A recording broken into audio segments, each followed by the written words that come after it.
sobre todo en materia penal, y vamos a tratar de introducir algo de las resoluciones también que tiene que emitir el Ministerio Público, todo porque todas ellas tienen que ver precisamente con lo que es materia penal. Voy a compartirles unas imágenes. Me confirman, por favor, si se ven.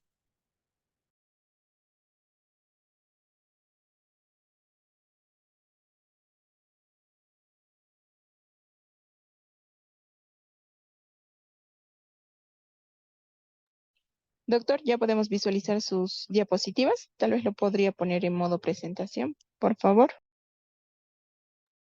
Deme unos segunditos, por favor.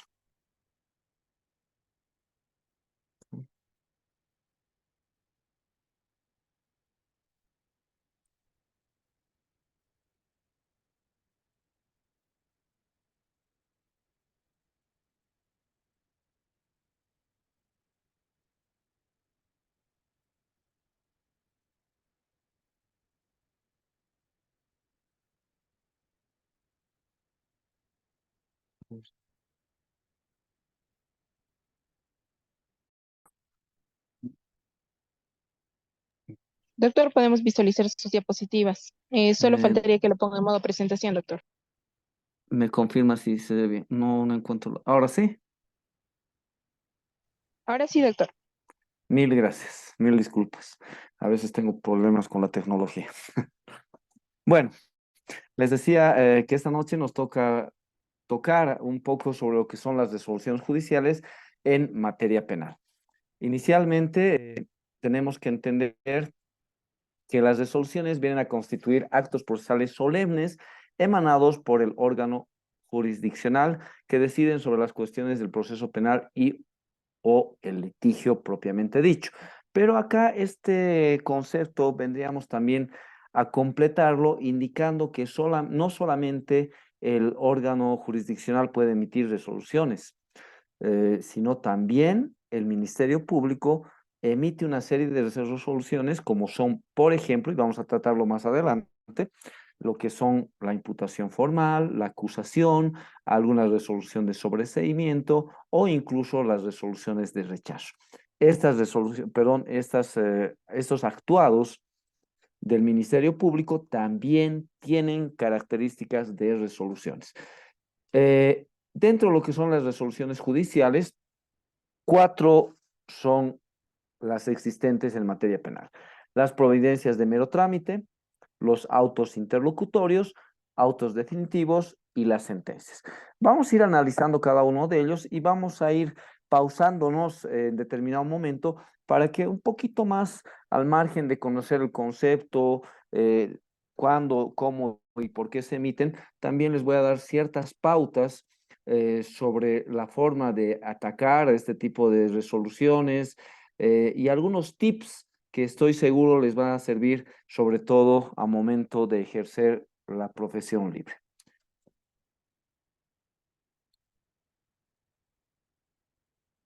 Primero que nada, vamos a analizar qué refiere nuestro Código de Procedimiento Penal acerca de lo que son las resoluciones. Y el artículo 123 del Código de Procedimiento Penal es bastante claro cuando nos da precisamente pautas e incluso llega a referir cuándo y por qué se llegarían a emitir estas resoluciones. Y es así que nuestro articulado 123, que dicho sea de paso, como ayer estábamos tocando, ha sido modificado por la ley 1173 y este articulado refiere que la juez, el juez o tribunal dictarán sus resoluciones en forma de providencias, autos interlocutorios y sentencias y deberán advertir si estas son recurribles por quiénes y en qué plazo. Acá vamos a hacer una pausa porque verán ustedes de que estamos hablando de tres de las resoluciones judiciales en materia penal y falta una opción, que son los autos definitivos. No sé por qué el legislador en este articulado no ha tomado en cuenta en este primer parágrafo si es una de las resoluciones fundamentales dentro de lo que es materia penal. Y sobre la última parte de este parágrafo que refiere, debe advertirse si estas son recurribles, por quiénes y en qué plazo. Este elemento tan importante, queridos amigos, muchas veces es soslayado, no sé si en forma intencional, por varios de los administradores de justicia. Porque es importante de que la resolución que sea emitida por el órgano jurisdiccional tenga que darnos el plazo para recurrirlas, quiénes podrán recurrirlas y si en definitiva estas son o no son recurribles. Con relación a que estas si son o no recurribles, tienen que tomar en cuenta también el artículo 180 de la Constitución Política del Estado actual, obviamente, que entra en plena vigencia en febrero del año 2009. ¿Por qué hago referencia a este articulado y por qué es importante? Porque definitivamente este articulado nos da la facultad de precisamente apelar. Vale decir, según este articulado, todas las resoluciones, todos los actos son recurribles. Y ustedes saben que en Bolivia la norma fundamental es la Constitución Política del Estado. Y si nosotros venimos a analizar lo que es la pirámide kelseniana, la base de la Administración de Justicia es precisamente la Constitución Política del Estado y debajo de ella se encuentran las leyes, los códigos, etcétera, etcétera. Vale decir, bajo el amparo del artículo 180 de la Constitución Política del Estado, todas las resoluciones son recurribles. Sigamos. Las providencias ordenarán actos de mero trámite que no requieran sustanciación. Los autos interlocutorios resolverán cuestiones incidentales que requieran sustanciación, las decisiones que pongan término al procedimiento o las dictaciones en el proceso de ejecución de la pena. También tendrán la forma de autos interlocutorios. Las sentencias serán dictadas luego de un juicio oral público o finalizado el procedimiento abreviado. Las resoluciones deberán ser emitidas en audiencia pública bajo los principios de oralidad, inmediación y continuidad. Las únicas resoluciones que podrán ser pronunciadas sin necesidad de audiencias son las que resuelven cesación a la detención preventiva por las causales contempladas en los numerales 3 y 4 del artículo 239 del Código, la que disponga la aplicación de un criterio de oportunidad según lo previsto en el parágrafo 1 del artículo 328 que ayer hemos revisado, y la que disponga la ratificación, modificación o revocatoria de una medida de protección especial a favor de la víctima, según lo previsto en el parágrafo 2 del artículo 389 ter de este código. Las resoluciones emitidas en audiencia serán definitivamente transcritas por la Secretaría y el secretario del juzgado o tribunal en el sistema informático de la gestora de causas dentro del plazo de 24 horas de su pronunciamiento. Serán requisitos de todas las resoluciones judiciales la indicación del número y materia del juzgado o tribunal, la individualización de las partes, el lugar y la fecha en que se dictó, la firma digital de la juez o el juez o su aprobación mediante ciudadanía digital. He dado lectura íntegra a este articulado porque lamentablemente varios de los puntos no se cumplen a cabalidad. Primero que nada, nos indica, y esto la práctica nos lleva a hacer este tipo de observaciones, que refiere de que todas las resoluciones se deben dictar en audiencia. Eso es falso, queridos amigos. Varias de las resoluciones, llámense autos interlocutorios, son emitidos de escritorio. Y esto es de pleno conocimiento de todos los que tenemos a bien litigar día tras día. Varias de las resoluciones son dictadas por escritorio. Y ojo, incluso el Código de Procedimiento Penal, en contradicción con este articulado, viene a establecer precisamente la necesidad de emitir estas resoluciones de escritorio, ¿no? Entonces, no es tan cierto de que estas resoluciones se deben dictar en audiencia y que son notificadas en audiencia. Simplemente como ejemplo, para que ustedes vean las contradicciones que existen en su Código de Procedimiento Penal, vamos a dar una pequeña lectura, por ejemplo, permítanme por favor, al artículo 403 del Código de Procedimiento Penal, que hace referencia a las resoluciones apelables. Ahí nos da un sinfín de resoluciones que pueden ser apeladas. Y ojo, en la parte de la imposición refiere lo siguiente en el artículo 404. Interposición. Cuando la resolución se dicte en audiencia, el recurso se interpondrá inmediatamente de forma oral ante la juez, el juez o el tribunal que la dictó. Y abro comillas aquí, queridos amigos, para que vean las contradicciones de nuestro Código de Procedimiento Penal. En los demás casos, la apelación se interpondrá por escrito, debidamente fundamentada, dentro del plazo de 3 días, esté notificada la resolución al recurrente. Vale decir, dense cuenta y sepamos, por favor, interpretar la norma. Nos está dando cabida de que existen resoluciones que no se dictan en audiencia y se notifican físicamente y a partir de la notificación nos dan 3 días para poder apelar en forma escrita. Cuando la normativa y sobre todo las modificaciones realizadas por la ley 1173 hacían ver de que estas resoluciones efectivamente deberían dictarse oralmente, ser notificadas oralmente y si alguna de las partes se ve agraviada con el contenido de esta resolución, en la propia audiencia debería hacer la apelación en contra de esta resolución. Simplemente les hago referencia a ello para que ustedes vayan viendo las contradicciones. Y no solamente tenemos esta contradicción con el artículo 404, tenemos un sinfín de artículos que vienen a contradecir la que se llama emisión de resoluciones en forma oral.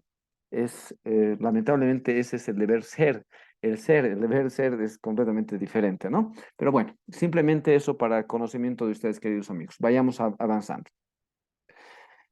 Y otro elemento que no se cumple, si bien es cierto que a la fecha tenemos gestoras de procesos, sin embargo, estas resoluciones nunca son subidas en los plazos establecidos en este articulado, que viene a ser 24 horas. Total y completamente falso, no se cumplen los plazos y todos los abogados deberíamos tener acceso a esta resolución inmediatamente se dicten. ¿Y dónde ustedes van a ver la ineficacia y la falta de cumplimiento de este articulado? Por ejemplo, al emitirse una sentencia que teóricamente pone fin al litigio que vamos a desarrollar más adelante. Para subir una sentencia, queridos amigos, mínimamente los juzgados tardan más de 1 mes y medio para tener esas resoluciones en físico y para ser notificadas a las partes. Vean cómo ustedes se contradice la norma, no se cumple la norma y son elementos que nos sirven a nosotros para poderlas atacar en algún tipo de incidente que se pueda plantear para anular algún tipo de situación que sea contraria, en este caso, a la defensa. Elementos que se los doy como tips, queridos amigos. Vayamos avanzando.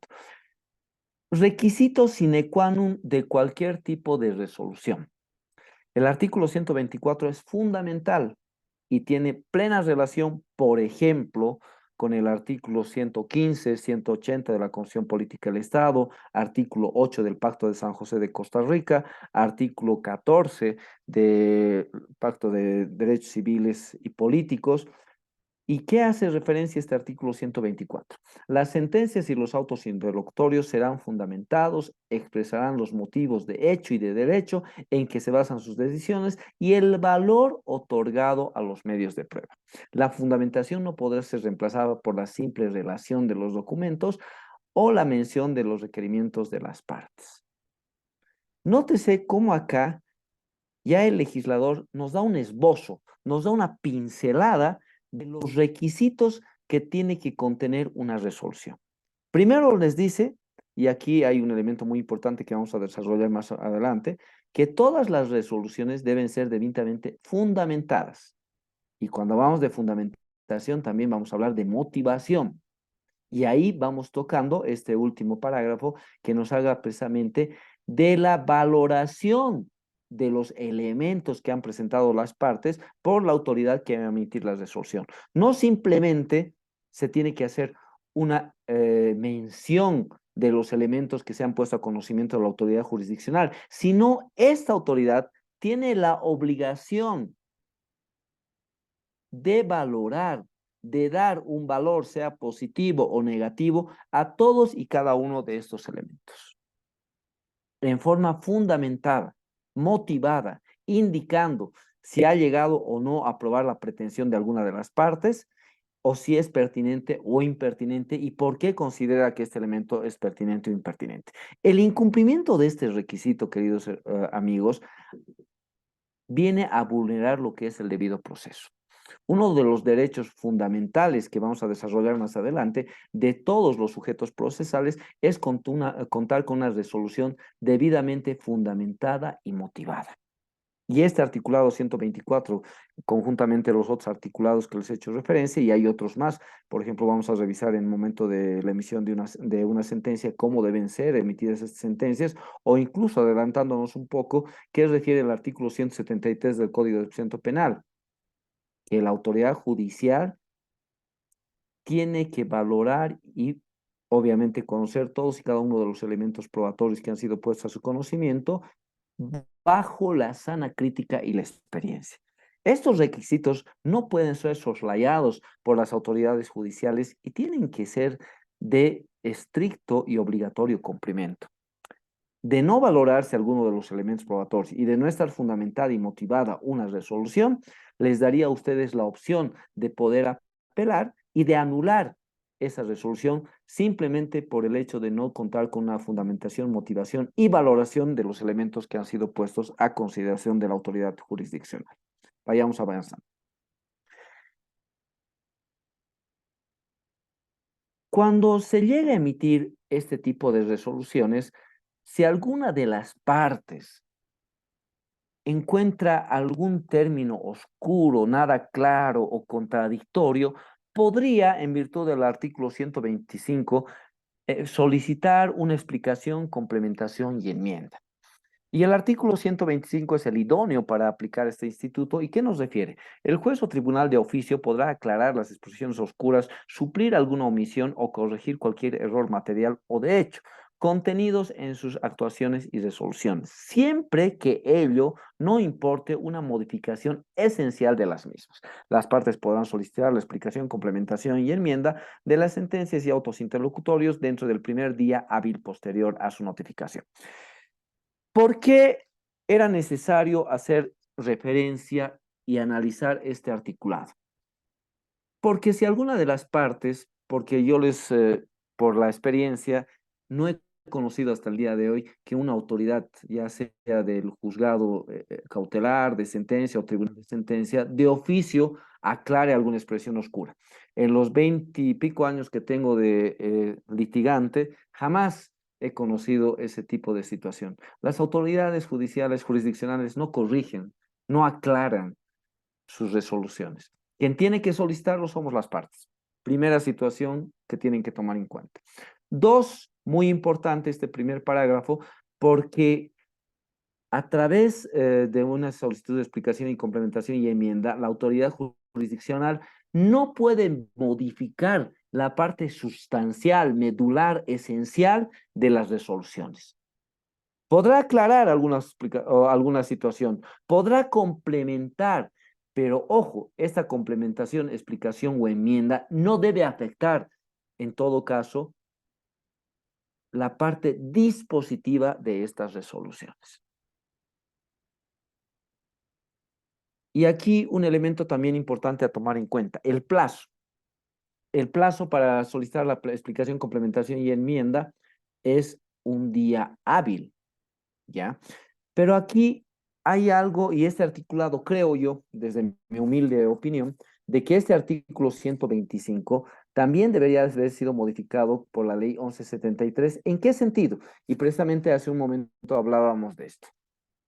Si a momento de emitirse una resolución por la autoridad jurisdiccional y no ser notificadas las partes en forma oral, si se ven agraviadas, tienen que presentar el recurso en forma oral inmediatamente. Entonces, también este articulado debería indicar si las resoluciones son emitidas en forma oral, en la misma audiencia, las partes deberán solicitar, si vieran conveniente, la explicación, complementación y enmienda. Y en ese mismo instante y en esa misma acto procesal, la autoridad jurisdiccional deberá emitir el auto complementario.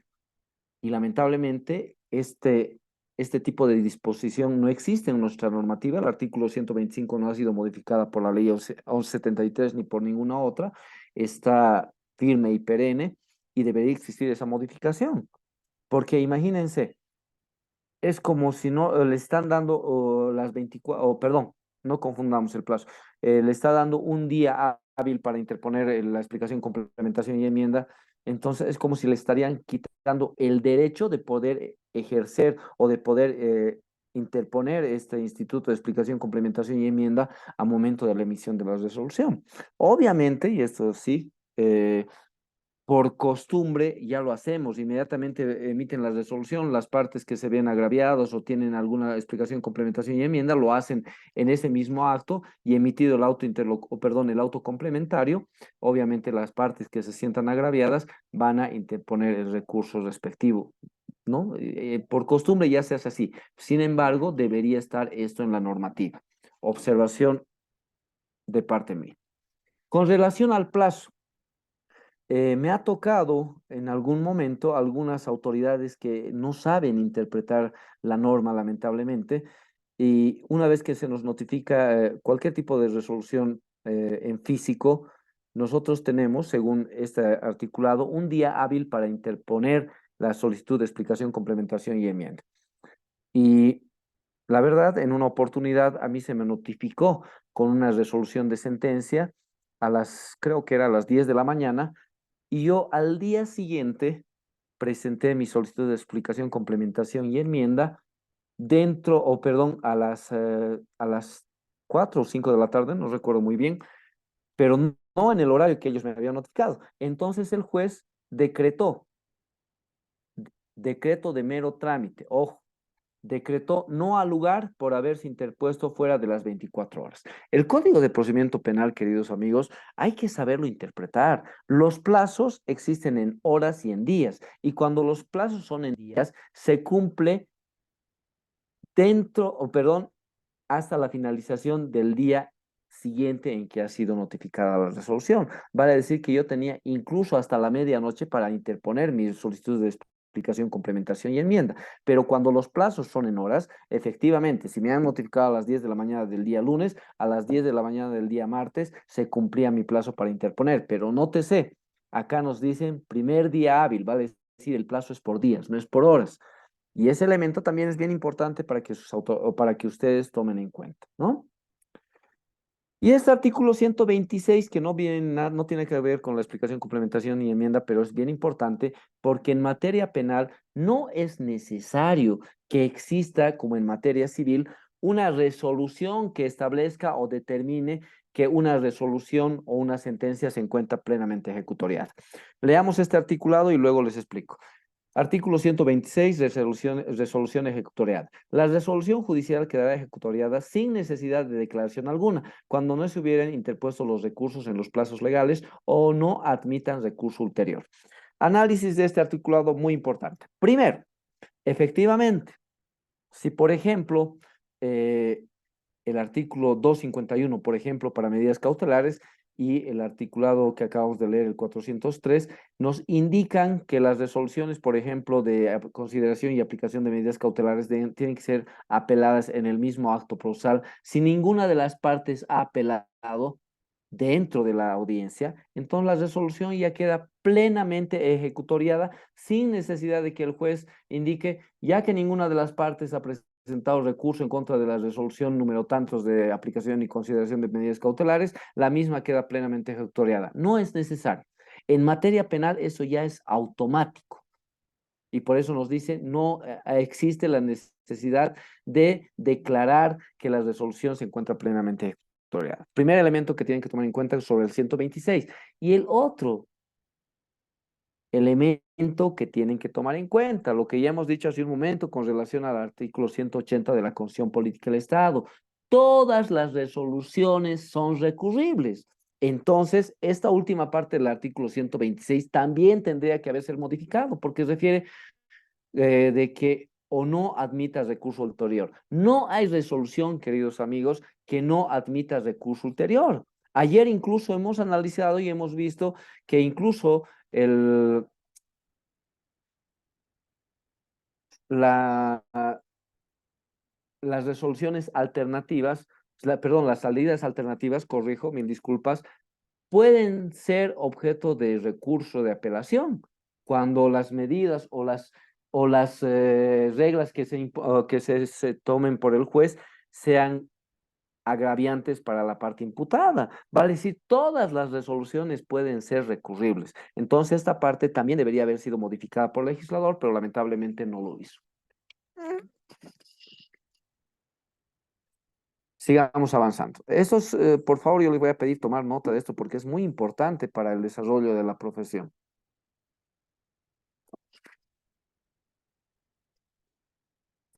¿Cómo se debe emitir una resolución debidamente fundamentada? Ya vamos entrando en el tema y vamos a explotar un poco más sobre lo que hemos leído en el artículo 124 del Código de Procedimiento Penal. La fundamentación expresará con precisión los motivos de hecho y de derecho en que se basan las decisiones tomadas. En todo caso, expresarán las razones de la admisión o no de las pruebas, así como la indicación del valor que se le otorga a las que se hayan producido. ¿Por qué es importante que hagamos este tipo de análisis? Primero, ya hemos indicado de que toda resolución emitida por autoridad jurisdiccional debe ser debidamente motivada y fundamentada y deberán valorarse todos y cada uno de los elementos que se han puesto a consideración de la autoridad. Pero aquí hay un detallito muy importante que ustedes tienen que tomar en cuenta. Por ejemplo, si yo a través de un memorial presento un incidente o una excepción y adjunto a este mi memorial, cumpliendo obviamente con lo referido en el artículo 314 del Código de Procedimiento Penal, la prueba u ofrezco prueba en todo caso, queridos amigos. No, una cosa es ofrecer y adjuntar la prueba al memorial y otra muy diferente es producir la prueba. No basta con ofrecerla o presentarla. Y ahí viene la habilidad de los abogados litigantes. Una cosa es presentar u ofrecer prueba y una muy diferente es producirla. Por más de que yo presente elementos probatorios muy importantes y fundamentales en mi memorial, no se olviden que en materia penal uno de los requisitos y uno de los pilares fundamentales es la oralidad. El memorial que yo presente lo tengo que desarrollar ante la autoridad jurisdiccional y deberé producir la prueba. Si yo omito este elemento tan importante, el juez no puede valorar oficiosamente esta prueba. Caso contrario, estaría viciando de nulidad la resolución que vaya a emitir, porque él estaría obrando ultra petita, oficiosamente estaría beneficiando a alguna de las partes, que por error, omisión o desconocimiento no produjo la prueba que oportunamente ofreció o adjuntó al memorial, ya sea de incidente, de excepción, etcétera, etcétera. Vale decir, es muy importante este punto. Tienen que aprender a producir. Y si una vez que ustedes producen la prueba y el juez, a momento de emitir su resolución, no se pronuncia sobre esta prueba, no la valora, no fundamenta sobre la misma, ahí viene precisamente la vulneración de derechos y garantías en contra de la parte y también se estaría, viciando de nulidad esta resolución. Ya en este caso, la autoridad jurisdiccional estaría obrando extra petita, vale decir, estaría obviando valorar o motivar sobre una prueba que ha sido producida por alguna de las partes. Elementos también importantes, queridos amigos.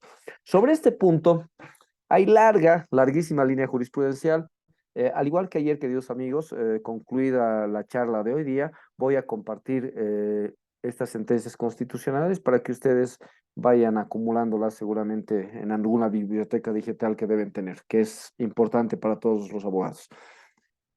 Sobre los fundamentos jurídicos, el Tribunal Constitucional ha emitido larga línea. Sin embargo, vamos a aterrizar en la sentencia constitucional plurinacional 0070-2014 S1, que en su parte pertinente refiere lo siguiente. Toda autoridad que conozca de un reclamo, solicitud o que dicte una resolución resolviendo una situación jurídica debe ineludiblemente exponer los motivos que sustenten su decisión, para lo cual también es necesario que exponga los hechos establecidos, si la problemática lo exige, de manera en el que el justiciable, al momento de conocer la decisión del juzgador, lea y comprenda la misma. pues la estructura de la resolución, tanto en el fondo como en la forma, dejará pleno convencimiento a las partes de que se ha actuado no solamente de acuerdo a las normativas sustantivas y procesales aplicables al caso, sino que también la decisión está regida por los principios, dando al administrador el pleno convencimiento de que no había al administrador, perdón, el pleno convencimiento de que no había otra forma de resolver los hechos juzgados, sino de la forma en que se decidió. En resumen, ¿qué nos quiere decir esta parte de esta sentencia constitucional? Que a momento de que el juez emite una resolución, las partes, ojo, cuando hablamos de partes no estamos hablando de los abogados, estamos hablando de las partes, sea la víctima, sea el justiciable, imputado, acusado, lo que ustedes quieran, como quieran llamarlos, de solo leer la resolución, debe quedar convencido, siendo lego, ojo, en administración, o perdón, en nuestra profesión, debe comprender, así de claras deben ser las resoluciones judiciales emitidas por el órgano jurisdiccional. Si no se cumple con este requisito sine qua non, esta resolución obviamente está viciada de nulidad. Esta línea jurisprudencial es bastante importante. Uno, seguramente para interponer algún recurso en contra de cualquier resolución. Y dos, incluso les podría servir para interponer un incidente de nulidad en contra de resoluciones de imputación formal. Vamos a la clasificación de las resoluciones judiciales. Primero tenemos, como hemos leído en el articulado 123, las providencias de mero trámite. Se dictan sin sustanciación de desarrollo del proceso y ordenan actos de mera ejecución. No requieren motivación ni mayores formalidades. Pregunta, ¿este tipo de resoluciones podrán ser recurribles? ¿Tendrán algún tipo de instituto que pueda anular este tipo de providencias de mero trámite? Claro que sí. Y aquí tenemos precisamente el contenido de los articulados 401 y 402 del Código de Procedimiento Penal. Acá claramente les refiere el recurso de reposición. ¿Y qué refiere el artículo 401? El recurso de reposición procederá solamente contra las providencias de mero trámite, a fin de que el mismo juez o tribunal, advertido de su error, las revoque o modifique. ¿Por qué les hago referencia? Y esto es muy importante, sobre todo en la tramitación de juicio oral. Un tip para ustedes, queridos amigos. Vayámonos al ejemplo más simple y sencillo en sede de juicio oral. Cuando las partes están pretendiendo producir prueba, se corren traslado a la parte contraria y la parte contraria puede solicitar o puede pedir o puede en todo caso interponer el recurso, perdón, el incidente de exclusión probatoria. Vale decir, en virtud del artículo 13 y el artículo 172, entre otros, del Código de Procedimiento Penal. Interpuesto este incidente, generalmente, ¿qué hacen las autoridades? Muchas de las autoridades judiciales, no todas, emiten simplemente una providencia de mero trámite y dicen, al lugar al incidente de exclusión probatoria, por tanto, se excluye. Entonces, ¿qué podemos nosotros interponer? Este recurso de reposición. ¿Para qué? Para obligarlo al juez a que emita un auto. Y solamente la reserva de apelación restringida, y acá viene el tip, puede interponerse en contra de resoluciones. Una reserva de apelación restringida conforme es el artículo 407, no podemos interponerla en contra de una providencia de mero trámite. Si ustedes interponen una reserva de apelación restringida en contra de una providencia de mero trámite, a momento de que interpongan sobre esa reserva el recurso y el recurso sea conocido por la sala penal respectiva, de seguro que les van a rechazar y límite ese punto o ese agravio que ustedes van a reclamar en el recurso de apelación restringida. Las apelaciones restringidas van contra resoluciones. Obviamente que refiere el artículo 407 contra la mala aplicación del procedimiento, obviamente, pero tomen en cuenta de que ustedes tienen que tener una resolución para que hagan la reserva de apelación restringida. Esto simplemente como tip, y esto lo hemos aprendido, no está en el procedimiento, pero sí a través de la experiencia. Vayamos. El auto interlocutorio, y ya vamos a ver lo que son los autos interlocutorios, es aquella resolución que resuelve algunas cuestiones de procedimiento que se presentan en la tramitación del proceso.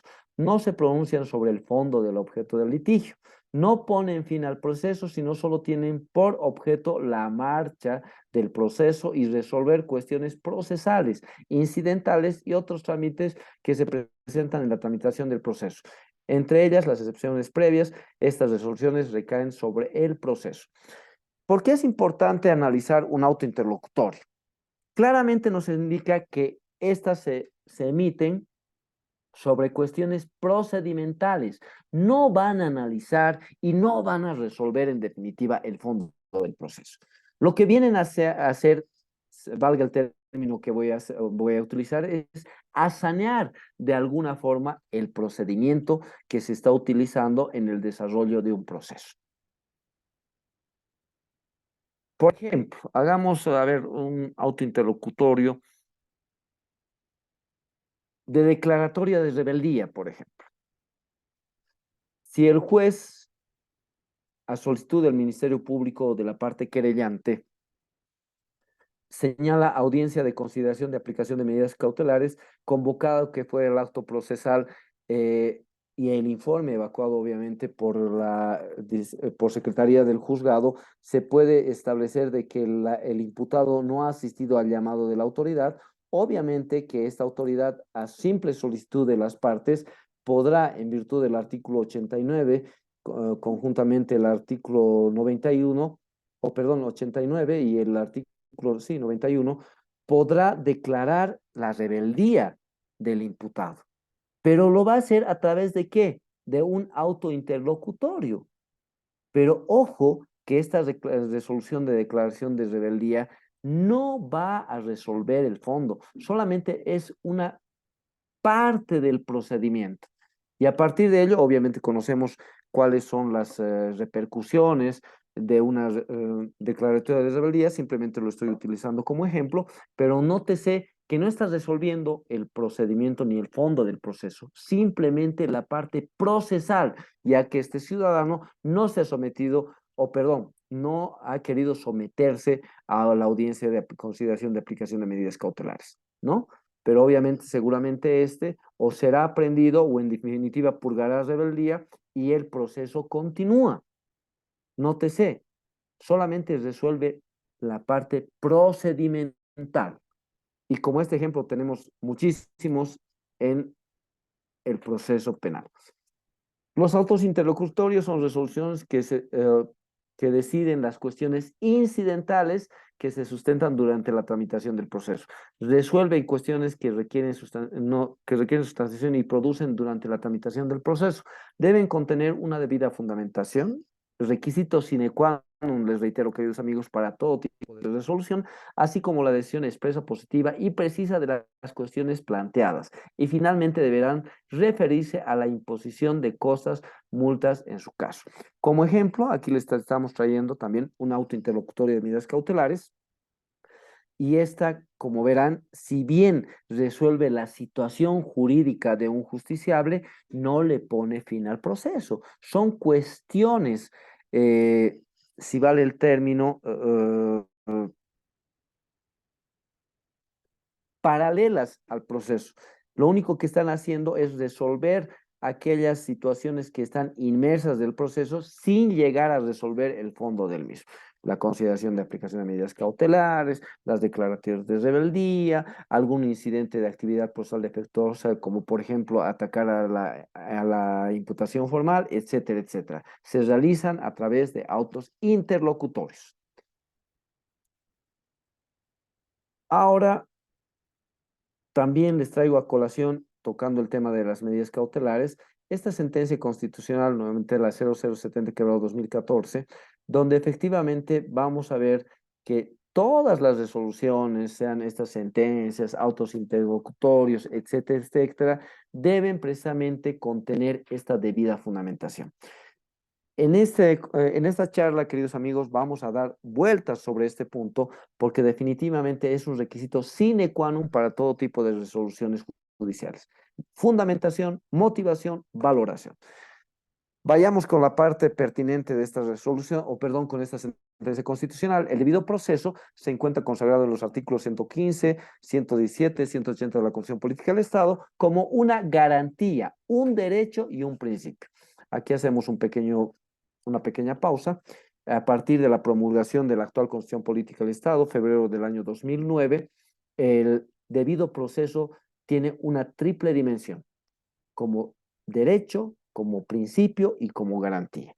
Y es por eso que ustedes van a ver en la mayoría de las sentencias constitucionales que se hace referencia a esta triple dimensión del debido proceso. Prosigamos. De la Administración de Justicia, que se haya compuesto, entre otros, por el derecho a una debida fundamentación. Es así que en el ámbito procesal penal se contempla la exigencia de fundamentación y motivación a través de la previsión normativa contenida en el artículo 124 del Código de Procedimiento Penal, mismo que señala, las sentencias y autos interlocutores serán fundamentados, expresarán los motivos de hecho y de derecho en que basan sus decisiones y el valor otorgado a los medios de prueba. La fundamentación no podrá ser reemplazada por la simple relación de los documentos o la mención de los requerimientos de las partes, ¿no? La garantía del debido proceso comprende entre uno de sus elementos la exigencia de la motivación de las resoluciones, la que significa que toda autoridad que conozca un reclamo, solicitud o que dicte una resolución resolviendo una situación jurídica debe ineludiblemente exponer los motivos que sustentan su decisión, para lo cual también es necesario que exponga los hechos establecidos, si la problemática lo exige, de manera que el justiciable, al momento de conocer la decisión del juzgador, lea y comprenda la misma, pues la estructura de una resolución, tanto en el fondo como en la forma, dejará pleno convencimiento a las partes de que se ha actuado no solamente de acuerdo a las normas sustantivas y procesales aplicables al caso, sino que también la decisión estará regida por los principios y valores supremos rectores que rigen al juzgador, eliminándose cualquier interés y parcialidad, dando al administrado el pleno convencimiento de que no había otra forma de resolver los hechos juzgados, sino de la forma en que se decidió. Nótese cómo estamos sustentando, cómo estamos respaldando todo lo que estamos estudiando del Código de Procedimiento Penal. Fundamentación, motivación, valoración. Y ojo, esta resolución tiene que ser tan clara, tan diáfana, tan transparente, que incluso un lego tiene que comprender. Y cuando digo lego, me estoy haciendo referencia, reitero, a la víctima y obviamente al justiciable. Ellos tienen que comprender estas resoluciones sin necesidad de que nosotros, los abogados, les expliquemos. Vale decir, incluso la autoridad jurisdiccional debería venir a utilizar hasta términos coloquiales de simple de comprensión por los justiciables o la víctima, ¿no? Y es por eso que es menester conocer este tipo de línea para cuando se evada este tipo de obligaciones por la autoridad jurisdiccional, ustedes en primera instancia puedan apelar esta resolución y en definitiva esta línea también les puede servir para plantear ya sea una acción de libertad o una acción de amparo constitucional, ya que esta línea jurisdiccional sí emitida por el Tribunal Constitucional, reitero, al amparo del artículo 203 de la Constitución Política del Estado, es de aplicación obligatoria por todos los administradores de justicia. Vayamos avanzando. Esta sentencia constitucional no es muy antigua, data de marzo del año 2023 y se las voy a leer en la parte pertinente, pero yo les quisiera pedir y se las voy a compartir esta sentencia íntegramente. Léanla, analícenla. Es tan importante esta sentencia, sobre todo para la consideración y aplicación de medidas cautelares, es prácticamente fundamental a momento de apelarla e incluso de poner las acciones constitucionales que la ley nos podría permitir en su momento. Y en la parte pertinente, esta resolución, o perdón, esta sentencia constitucional, cuando habla sobre la fundamentación y motivación, refiere lo siguiente. Las resoluciones de medidas cautelares y su debida fundamentación y motivación por los tribunales de apelación en la aplicación correcta del artículo 398 del Código de Procedimiento Penal. La argumentación como instituto esencial de la autoridad que imparta justicia tiene una trascendental finalidad, que es la justificación de la decisión. Imagínense, ya nos estamos apartando un poquito de lo que dice, ¿no? Tenemos que fundamentación y motivación. Justificación. Ya estamos analizando otro ámbito más que ni siquiera se encuentra dentro de lo que es el artículo 124. Al mismo tiempo, dentro de toda decisión, así dichos elementos de justificación son la premisa de la normativa y la premisa fáctica, que obligatoriamente deben ser desarrolladas en toda resolución. Es decir, los fallos deben contener una justificación de la premisa normativa o fundamentación y una justificación de la premisa fáctica o motivación. ¿De qué estamos hablando en este primer parágrafo de lo que estamos analizando en este momento? Precisamente estamos viendo de que estas resoluciones,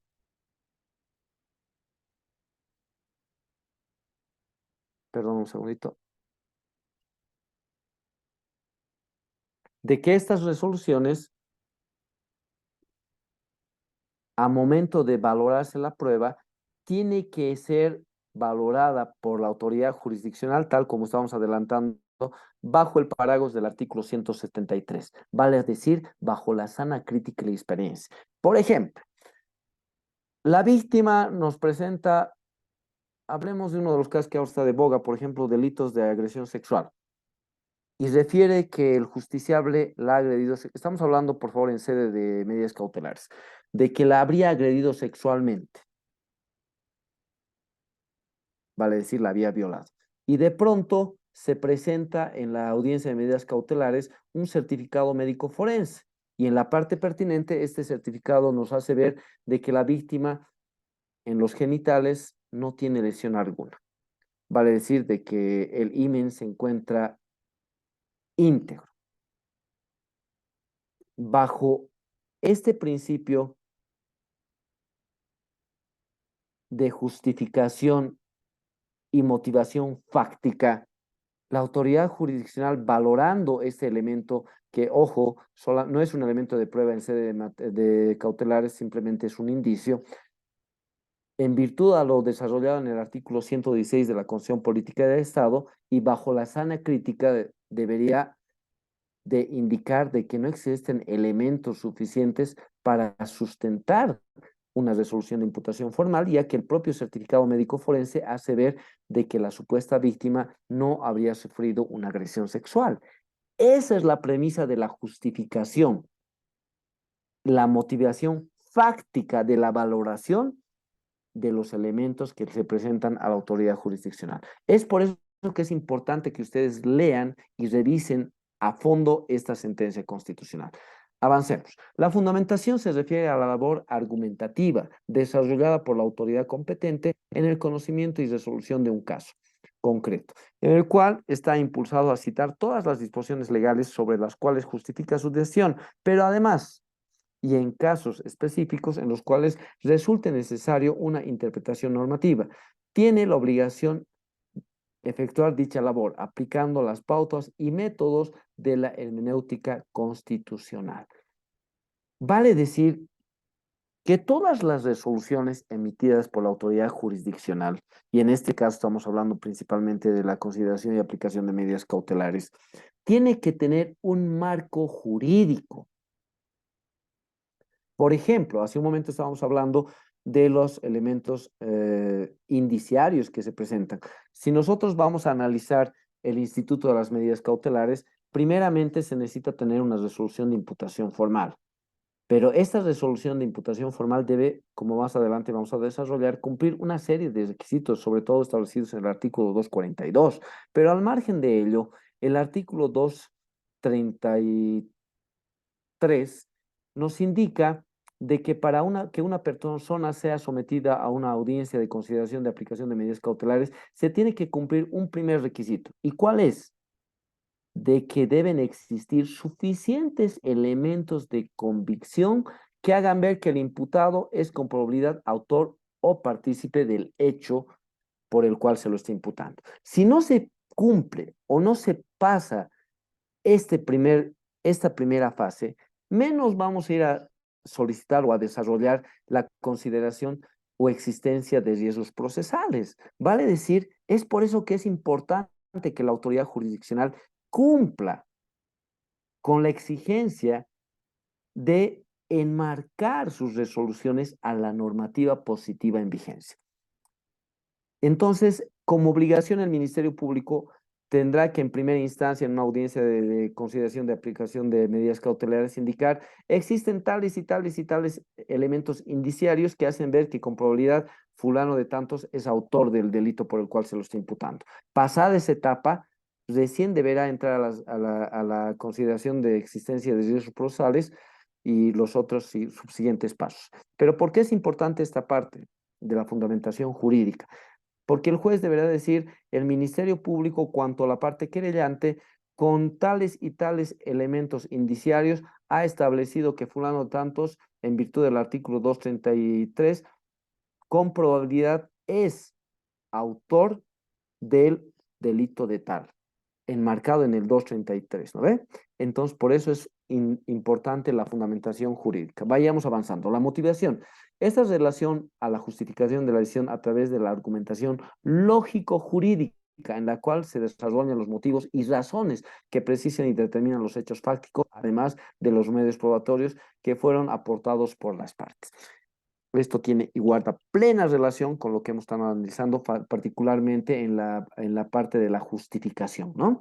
Es decir, ya acá existe un desarrollo completo, motivado de la autoridad jurisdiccional que nos tiene que hacer ver por qué se ha tomado tal o cual decisión y qué elementos se han considerado y han sido fundamentales para el decisum de la autoridad jurisdiccional. Importantes estos tres pasos para que una resolución tenga precisamente esa calidad de debidamente fundamentada, motivada y esté enmarcada en lo que es el debido proceso. Ahora, en la congruencia. Este punto también es bastante importante, sobre todo guarda mucha coherencia con lo que hemos hablado hace un momento, que una autoridad jurisdiccional no puede obrar ni ultra petita ni extra petita. La autoridad no puede apartarse de las solicitudes de las partes, esa es el que será el principio de congruencia en su parte externa, y tampoco dentro de la resolución que va a emitir una autoridad jurisdiccional pueden haber contradicciones. Vale decir, tiene que tener una sola directriz, una sola línea y no puede haber contradicción, por ejemplo, entre la parte resolutiva y la parte considerativa. Tiene que ser un solo todo que va y llega a un mismo punto. Y de igual forma, reitero, no puede apartarse de las solicitudes de las partes, ni dejar de valorar o motivar alguna argumentación de las partes, ni, sobre todo, incrementar algo que las partes no hayan indicado, no hayan presentado, etcétera, etcétera. No puede obrar en este caso de oficio. Y esta sentencia constitucional nos refiere en este marco respecto al principio de congruencia como parte esencial del debido proceso. Esta instancia constitucional comprendió que la congruencia consiste en la estricta correspondencia que debe existir entre lo peticionado y lo resuelto. Vale decir, resumen de todo lo que acabamos de decir, la cual se debe entender como el principio rector de toda determinación judicial, que exige la plena correspondencia o coincidencia entre el planteamiento de las partes, demanda, respuesta, impugnación y resolución, y lo resuelto por las autoridades judiciales, lo cual conlleva una prohibición para el juzgador, y es lo relacionado a considerar aspectos ajenos a la controversia, limitando en consecuencia su consideración y tratamiento a cuestionamientos únicamente deducidos por las partes. Dicho de otro modo, el juzgador no puede incurrir en incongruencia ultra petita al conceder o atender algo no pedido, tampoco puede incurrir en incongruencia extra petita al conceder algo distinto o fuera de lo solicitado, y menos incidir en la incongruencia citra petita al omitir o no pronunciarse sobre alguno de los planteamientos de las partes. Nótese cómo también este principio de congruencia podría ser utilizado para anular una resolución y es más, yo iría un poco más allá. Incluso si una autoridad jurisdiccional viene a vulnerar lo que es el principio de congruencia, siendo que existe una resolución escrita que va a ser apelada y que si ustedes plantean bien el recurso de apelación, podría revocarse esta resolución emitida por la autoridad jurisdiccional por el superior en grado, podría a ustedes, si son hábiles, y este es un tip también para ustedes, para una futura recusación, porque la autoridad jurisdiccional ya ha emitido por escrito una situación que hace ver de que está parcializada en algunas de las partes. Es bien importante este tipo de tips, queridos amigos, y tómenlos en cuenta. La congruencia interna, que hace a la resolución como una unidad coherente en la que se debe cuidar el hilo conductor que le dota de orden, racionalidad, desde la parte considerativa de los hechos, la identificación de los agravios, la valoración de los mismos, la interpretación de las normas y los efectos de la parte dispositiva, evitando de esta forma que en una misma resolución existan consideraciones contradictorias entre sí o con el punto de la misma decisión. Lo que habíamos dicho en este momento, hace un momento, ¿no? No puede ser de que el juez a momento de considerar o valorar los elementos de prueba vaya indicando de que no existen elementos contundentes que hagan ver que el imputado con probabilidad sea autor del hecho delictivo imputado y al final determine la medida extrema de detención preventiva. Nótese que no habría coherencia y existiría una incongruencia interna, contradicciones entre la parte considerativa y la parte resolutiva de la resolución, que también les puede dar a ustedes una buena herramienta, un buen arma para una apelación en contra de esta resolución. El auto definitivo.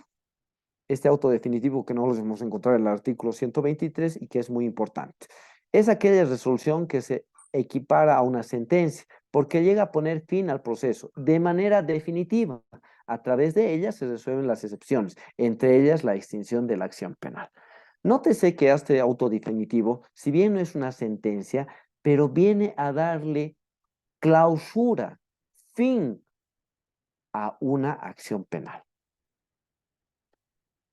Si de pronto nosotros, en virtud del artículo 27 del Código de Procedimiento Penal, concordante con el 29, 400, oh, perdón, 308 y otros, interponemos, por ejemplo, una excepción de extinción de la acción penal por prescripción y si la misma nos es favorable, obviamente le va a poner fin al proceso penal, sin necesidad incluso muchas veces de llegar a sede de juicio oral. No se llega a emitir una sentencia, pero a través de este auto definitivo se está poniendo fin al litigio. Y es por eso que es importante este tipo de autos definitivos que no han sido considerados en el artículo 123. Y nos extraña que el legislador no haya tomado en cuenta este tipo de autos. Obviamente, este auto definitivo, estamos usando el ejemplo de la prescripción, puede ser apelada por las partes. Y será este auto interlocutor, o perdón, auto de vista emitido por la sala penal respectiva, que en definitiva dará fin al proceso penal a través, o perdón, confirmando este auto definitivo. Vale decir que es importante que consideremos este tipo de autos.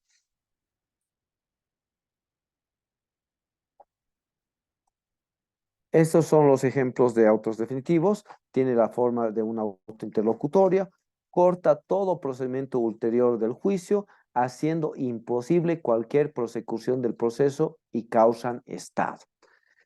A ver, aquí vamos a ir desglosando algunas partes que son importantes para ustedes. Primero, hace imposible cualquier prosecución posterior del proceso, ¿no?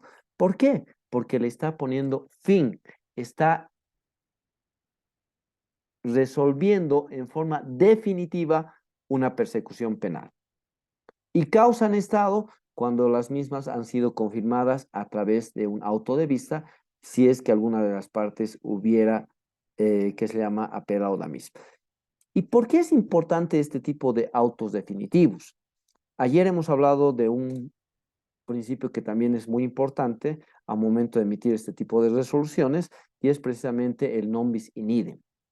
Si existe, por ejemplo, una extinción de la acción penal, sea por duración máxima del proceso o por prescripción, y maliciosamente la víctima presenta una otra demanda por los mismos hechos, pero bajo otras connotaciones, obviamente que nos apertura en base a este tipo de resoluciones a interponer precisamente el non bis in idem, indicando y haciendo conocer a la autoridad jurisdiccional que va a conocer esta nueva pretensión abusiva de la parte víctima en este caso, para que desestime la tramitación de este nuevo proceso. Es por eso que también son importantes estos autos definitivos, porque en todo caso tendrían las mismas connotaciones, sobre todo sobre lo fundamental del proceso, que una resolución o una resolución de sentencia absolutoria plenamente ejecutoriada, o incluso una resolución de sobreseimiento que también le pone fin a este tipo de procesos y que podría interponerse una serie de incidentes si es que maliciosamente se intentaría reaperturar el proceso bajo otro tipo de parámetros, ¿no? Y es por eso que es importante esto de los autos definitivos. Aquí, por ejemplo, estamos hablando de una suspensión condicional del proceso, podemos hablar, como les he dicho, de alguna excepción que le pondría fin a un proceso, y existen una serie de este tipo de autos definitivos. Y de pronto vamos ya a ver lo más importante en materia penal, que son las sentencias. Se entiende por sentencia penal al acto jurisdiccional que pone fin al proceso resolviendo, ojo, y esta es la diferencia con los autos definitivos, resolviendo la cuestión criminal de fondo. Nótese que por ejemplo, la extinción por duración máxima o la prescripción no resuelve el fondo del proceso, sino se extingue la acción penal por el simple transcurso del tiempo, muy diferente a resolver el fondo mismo del proceso. Por otra parte, por palabras del autor Muerza Esparza, la sentencia es la respuesta a una determinada acusación. La sentencia penal es siempre definitiva, poniendo fin, y si es firme, de una manera irrevocable al proceso penal. Es decir, el proceso penal debe en todo caso terminar una vez celebrado el juicio oral, mediante una sentencia que declare la culpabilidad o la absolución del acusado.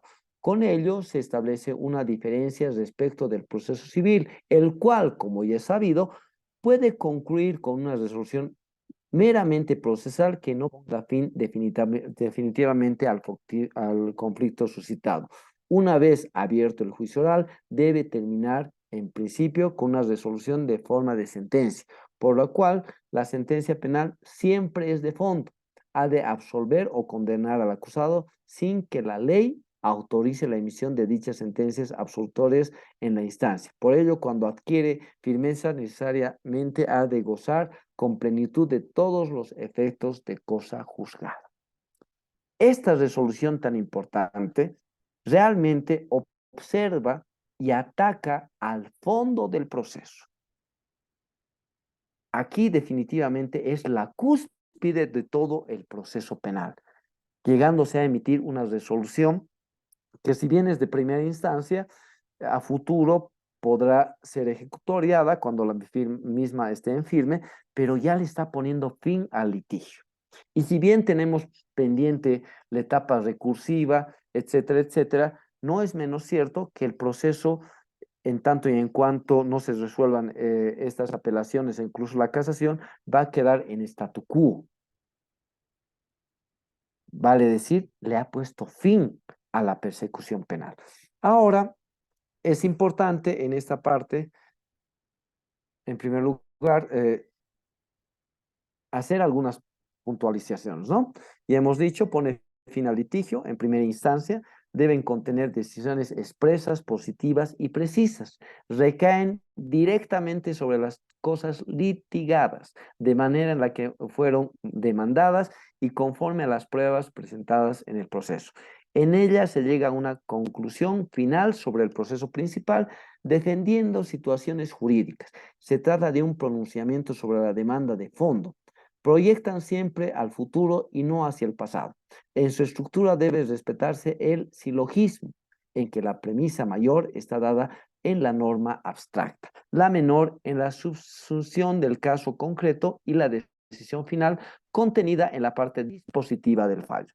Al poner término al asunto principal, objeto del litigio, deben estar revestidas de varios elementos componentes del debido proceso, como son una debida motivación, pertinencia, congruencia y valoración integral de la prueba, en virtud a la cual, como se señaló, deben ser expresas, claras, precisas, positivas, motivadas y congruentes, lo que excluye cualquier posibilidad de ambigüedad, falta de claridad y precisión tanto en sus fundamentos como en la parte resolutiva.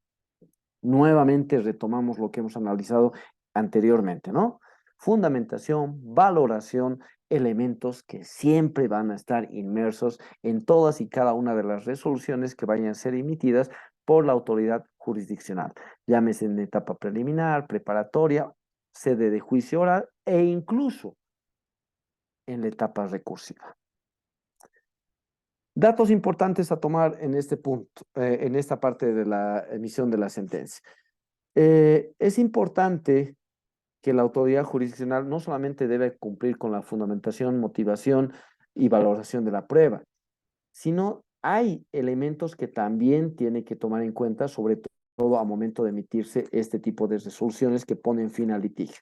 Y esos elementos obviamente los vamos a encontrar en su Código de Procedimiento Penal y sobre todo les pido demos una repasada a lo que refieren los artículos 361 y siguientes del Código de Procedimiento Penal.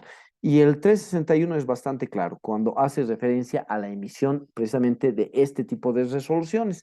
Y este articulado también ha sido modificado por la Ley 1173, por eso la estoy trayendo a colación en esta charla. La sentencia será emitida inmediatamente después de la deliberación, sin interrupción. El juez o tribunal se constituirá nuevamente en la sala de audiencia para su pronunciamiento.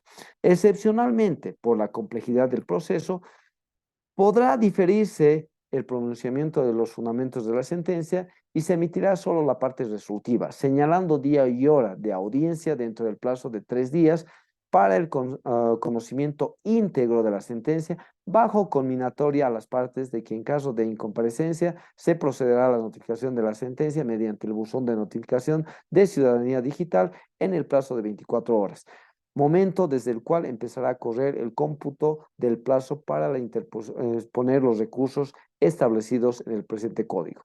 Con el pronunciamiento íntegro de la sentencia, se dará por notificar a las partes en audiencia dejando constancia de este actuado. Nuevamente aquí hay varias contradicciones y varios elementos que no se vienen a cumplir. En primer lugar, en la mayoría de los procesos que he conocido, se ha dado curso al segundo parágrafo de este articulado. Vale decir, una vez de que se cierran los debates, la autoridad judicial o el tribunal de sentencia van a deliberar, van a valorar bajo los principios de la sana crítica, la congruencia, etcétera, etcétera, todo aquello que hayan conocido en la tramitación del juicio oral. Y tendrán que emitir insoslayablemente en la misma fecha la resolución que en derecho corresponde. Y por cuestión de tiempo, por cuestiones de complejidad, siempre emiten la parte resolutiva, vale decir, donde se declara o establece la absolución o en todo caso la condena del justiciable. Y se debería señalar dentro de los plazos de 3 días la audiencia de lectura íntegra. Lamentablemente esto no se cumple. Y es más, y algunas autoridades judiciales o jurisdiccionales, perdón, corrijo, maliciosamente se han inventado algo que no está dentro de la normativa. Convocan a la audiencia y previamente Secretaría informa sobre la asistencia de las partes y me ha pasado, sobre todo con un tribunal de sentencia varias veces, informa Secretaría, no se encuentra presente el Ministerio Público y el juez o presidente del tribunal que determina, siendo que por el informe de Secretaría se establece que no se encuentra el Ministerio Público, por ende se dispone que por la gestora se va a notificar a las partes la resolución de sentencia. Y ¡pum! Suspenden la audiencia y no nos hacen conocer cuál refiere el artículo 361, la sentencia en su integridad. Cuando este articulado es claro y taxativo, cuando refiere con la asistencia o ausencia de las partes, se tiene que dar insoslayablemente la lectura íntegra de sentencia, elemento que no es cumplido lamentablemente. Y peor aún, suspendido el acto procesal dentro de las 24 horas, jamás somos notificados por gestoras con estas resoluciones tan importantes. Y aquí nuevamente a colación viene lo establecido en el artículo 125. Una vez de que se nos notifique efectivamente con la resolución de sentencia, nosotros nuevamente podemos solicitar explicaciones, complementación y enmienda, y una vez de que se emite el auto complementario y la notificación de este a las partes, a partir de este momento empieza a correr los plazos establecidos en el artículo 407 y siguientes del Código de Procedimiento Penal, que son los 15 días hábiles para la interposición del recurso de apelación restringida. Elemento que también tienen que tomar en cuenta. Y el artículo 362, que no ha sido modificado, pero es importante, que refiere precisamente a lo que hemos revisado en la línea jurisprudencial, ¿no? Principio de congruencia. El imputado no podrá ser condenado por un hecho distinto al atribuido en la acusación o en su ampliación. Nuevamente estamos haciendo referencia a un principio muy fundamental. Primero, tomar en cuenta, como lo hemos referido en la jornada pasada, que en materia penal lo que se investiga, lo que se imputa, lo que se juzga y en definitiva sobre lo que se sentencia son sobre hechos, no sobre tipos penales. Y está prohibido, bajo este principio de congruencia también establecido en el 362, que la autoridad jurisdiccional, llámese juez de sentencia o tribunal de sentencia, pueda adherir o pueda suprimir alguno de los hechos incluidos en algunas de las acusaciones, sea fiscal o sea particular. Y aquí viene a colación lo establecido en el artículo 342, que es muy importante y que lamentablemente muchas autoridades jurisdiccionales no le dan la importancia necesaria. El artículo 342 es bastante claro cuando refiere base del juicio. El juicio se podrá abrir sobre la base de la acusación fiscal o la del querellante indistintamente. Cuando la acusación fiscal y la acusación particular sean contradictorias e irreconciliables, el tribunal precisará los hechos sobre los cuales se abre el juicio. Ojo, abro paréntesis acá. Precisará los hechos sobre los cuales se abre el juicio. No les está diciendo establecerá sobre qué tipos penales se va a abrir el juicio. No, nos está indicando hechos. Y a momento de hacer el auto de apertura de juicio, ya sea el juez de sentencia o tribunal de sentencia, debe establecer qué hechos en concreto tienen que considerarse a momento de emitir la resolución de sentencia. ¿Se han probado o no se han probado estos hechos? Y recién el juez de sentencia o tribunal de sentencia enmarcará estos hechos en el tipo penal. ¿No? Vale decir, no estamos juzgando tipos penales, hechos. ¿Y por qué estoy haciendo hincapié en este articulado, queridos amigos?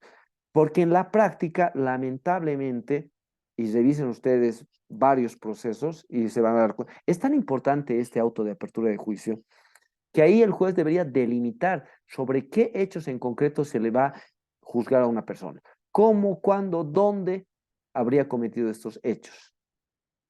Pero lamentablemente estos autos de apertura de juicio no cumplen con este tipo de requisitos y generalmente el juez ¿qué refiere? Vista el pliego acusatorio fiscal y particular, se está acusando al ciudadano tantos, tantos, tantos por la comisión de los delitos de falsedad material, uso de instrumento falsificado. Por tal motivo, se hace el auto de apertura de juicio y se señala día y hora de juicio oral para fecha tantos a horas tantos, debiendo notificarse a las partes para presentarse en el acto procesal. Así son los autos de apertura de juicio. Y este elemento pone en un total estado de indefensión a la parte justiciable, porque no le está haciendo conocer de qué hechos en concreto se le va a juzgar. Y esto ya conlleva, queridos amigos, una vulneración de derechos y se podría interponer un incidente de actividad procesal defectuosa en contra del auto de apertura de juicio e incluso en contra de la acusación fiscal o particular. Hace unos años atrás, me acuerdo, asistí a un seminario que como título tenía nulidad de las acusaciones. Por respeto, no voy a indicar qué abogados han dado ese escenario, pero la hipótesis era terriblemente espantosa y decían de que en contra de una acusación, sea fiscal o particular, no se puede plantear ningún tipo de incidente. Y la única forma de romper, de fracturar o de destruir un pliego acusatorio fiscal o particular es a través de una sentencia absolutoria. Queridos amigos, este extremo es total y completamente falso. Si una acusación fiscal no cumple con los requisitos establecidos en el artículo 341 del Código de Procedimiento Penal, y es más, si el auto de apertura no cumple con los requisitos establecidos en el artículo 342 del Código de Procedimiento Penal, se puede plantear un incidente de actividad procesal defectuosa y anular tanto el auto de apertura de juicio como la acusación fiscal o particular. Y es así que nosotros, a raíz de esta hipótesis tan tirada de los pelos por estos colegas, hemos puesto en práctica esta nuestra hipótesis y hemos planteado varias veces este tipo de incidentes y a Dios gracias hemos logrado sacar línea jurisprudencial a través del Tribunal Constitucional que nos ha dado la razón y ahora con sentencia constitucional en mano podemos y tenemos la posibilidad de anular pliegos acusatorios antes de iniciarse incluso el juicio oral. Sentencia constitucional que también se las voy a compartir para que ustedes en la práctica puedan utilizar este tipo de herramientas. Sigamos avanzando. En ningún caso el juez o tribunal podrá incluir hechos no contemplados en alguna de las acusaciones, producir prueba de oficio, ni podrá abrir el juicio si no existe al menos una acusación. El auto de apertura de juicio no será recurrible. Importante este parágrafo por lo siguiente. Primero, nuevamente nos hace hincapié que lo que se juzgan son hechos y no tipos penales, porque el juez o tribunal no podrá incluir hechos no contemplados en alguna de las acusaciones.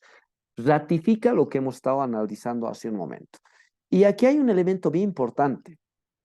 Y aquí también les voy a compartir otra línea jurisprudencial muy importante. Dice, el tribunal precisará los hechos, una acusación. El auto de apertura de juicio no será recurrible.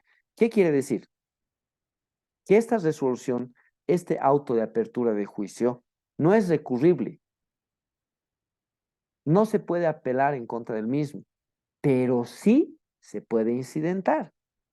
Al margen de incidentar la acusación fiscal o particular, se puede incidentar contra el auto de apertura de juicio si es que la autoridad jurisdiccional, ya sea juez de sentencia o tribunal de sentencia, no ha establecido en este auto de apertura de juicio por qué hechos se le va a juzgar a este ciudadano y cómo, cuándo y dónde había cometido estos hechos. Si no tiene ese tipo de requisitos el auto de apertura de juicio, ustedes sí pueden plantear un incidente de actividad procesal defectuosa en contra del mismo. Y si en caso el juez no resolviera el mismo, inmediatamente a ustedes se les abre la posibilidad de imponer una acción constitucional de amparo constitucional. Y de esta forma anulan este auto de apertura de juicio. Nótese, tantos elementos nosotros tenemos para anular este tipo de atrocidades y de vulneraciones de derechos y garantías constitucionales. Esa sentencia constitucional también se las voy a compartir para que vean que es posible directamente interponer un amparo constitucional en contra de los autos de apertura de juicio. Sigamos avanzando. Fundamentación y motivación de las resoluciones que ya hemos analizado, pero sí vamos a hacer unas cuantas puntualizaciones.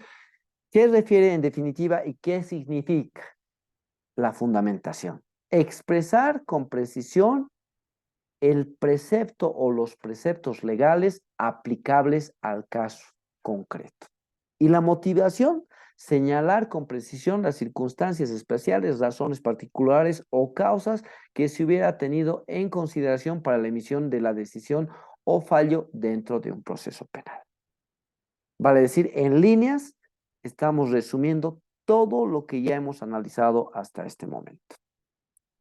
Y a colación les traigo nuevamente esta sentencia constitucional, la 0758/2010, que también es importante, tomen en cuenta y que también obviamente se las voy a compartir en forma íntegra para que ustedes puedan utilizarla. Y nuevamente nos habla de la garantía del debido proceso y sobre la fundamentación y motivación que deben contener las resoluciones emitidas por autoridad jurisdiccional. Un poquito vamos a acelerar porque veo que ya son las 9 de la noche. Y nuevamente esta sentencia vuelve a reiterar esta misma línea, la restablece, al igual que esta otra. También acá hay el principio de congruencia y estamos tomando en cuenta un tipo de puntualizaciones y la utilización de alguna línea que también les va a servir, sobre todo la 0358/2010 R de 20 de junio, que refiere que la concordancia entre la parte considerativa y dispositiva, pero además esa concordancia debe mantener en todo su contenido, efectuando un razonamiento integral y armónico entre los distintos considerandos y el razonamiento emitidos por la resolución. Esta concordancia de contenido de la resolución y su estricta correspondencia entre lo pedido, lo considerado y lo resuelto. Conlleva a su vez la cita de las disposiciones legales que apoyan ese razonamiento que llevó a la determinación que se asume. En base a estos criterios, se considera que quien administra justicia debe emitir fallos motivados, congruentes y pertinentes. Esta línea jurisprudencial es el sumum más claro de todo lo que hoy día hemos analizado, ¿no? Fundamentación, motivación, valoración, pertinencia, elementos fundamentales a momento de emitirse una resolución. Para finalizar esta charla, decía a ustedes al momento del inicio de este conversatorio de que también el Ministerio Público emite resoluciones. ¿Por qué he querido, queridos amigos, incluir este pequeño anexo a esta charla? He tenido un proceso que tal vez varios de ustedes lo han conocido, al cual no voy a hacer referencia, pero que una vez de que se ha juzgado a un inocente por un delito que no había cometido, se ha visto por conveniente procesar a las autoridades fiscales que habían suprimido y ocultado prueba en forma maliciosa que enervaba de la comisión del hecho delictivo al imputado. Y una vez que se revirtió todo esto, el propio Ministerio Público, a través del fiscal departamental, inició un proceso penal de oficio en contra de estas ex autoridades del Ministerio Público. Y uno de los argumentos, queridos amigos, de uno de estos ex fiscales era e indicaba de que la acusación no es una resolución, es una simple determinación. Y ese era su argumento de defensa. Y la verdad, qué falta de criterio y de conocimiento, decía yo, porque definitivamente el Ministerio Público también emite resoluciones. Y atacó de esta forma porque uno de los delitos por los cuales se le estaba persiguiendo a estas dos ex autoridades fiscales era por resoluciones contrarias a la Constitución y a las leyes. Y el argumento de defensa, reitero, indicaban, no, nosotros, el Ministerio Público no emite resoluciones, simplemente emite las acusaciones como preludio o conclusión de la etapa preparatoria. Y bueno, a colación traigo esto de que el Ministerio Público sí emite varias resoluciones. Tenemos la resolución de imputación formal, la resolución de rechazo, resolución de sobreseimiento y resolución de acusación.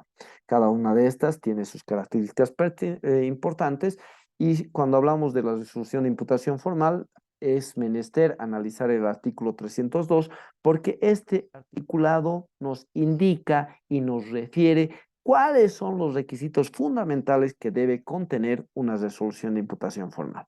Y este articulado refiere cuando el fiscal objetivamente identifique la existencia del hecho y la participación del imputado, formalizará la imputación formal mediante, y abro comillas, resolución fundamentada que deberá contener los datos de identificación del imputado y de la víctima o su individuación más precisa. Dos, el buzón de notificaciones de ciudadanía digital del imputado, de la víctima y en su caso del querellante, el nombre y el buzón de notificaciones de ciudadanía digital de los abogados de las partes. Cuatro, la descripción del hecho o los hechos que se imputan, con indicación de tiempo, modo, lugar y de su comisión y su calificación provisional. La descripción de los hechos deberá estar extensa de adjetivizaciones y no puede ser sustituida por la relación de los actos investigativos ni por categorías jurídicas o abstractas y el plazo de su duración. o perdón, la solicitud de medidas cautelares, etcétera, etcétera. Y un punto bien importante para ustedes, queridos amigos. En caso de multiplicidad, pluralidad